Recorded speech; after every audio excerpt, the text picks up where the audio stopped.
Pemimpin Pusa menolak pendirian kembali Kesultanan Aceh.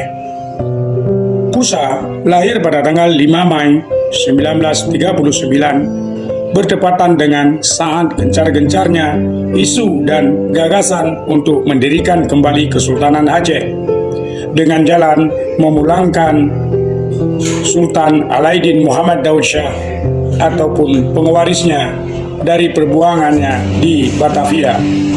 Namun, dengan tegas Belanda menolak untuk mengembalikan Sultan Muhammad Daud Shah dan putranya Tuanku Raja Ibrahim ke Aceh.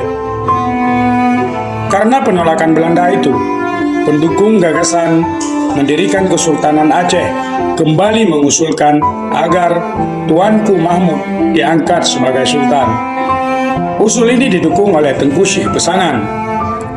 Ide ini membuat para pemimpin Pusa terpecah.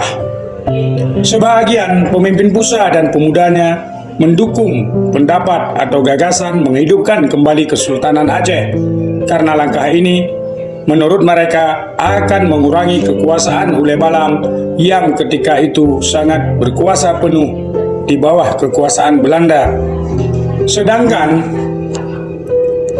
ulama senior Pusa menolak ide mendirikan kesultanan kembali.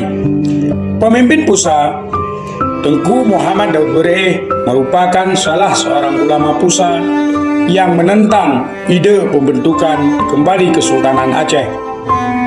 Alasan utamanya bukan karena tidak menginginkan adanya Kesultanan Aceh, melainkan karena ketidaksenangannya terhadap orang-orang yang diperkirakan akan menduduki suasana singgasana Kesultanan. Daud Bereh sama sekali tidak menyukai ahli waris Kesultanan Aceh.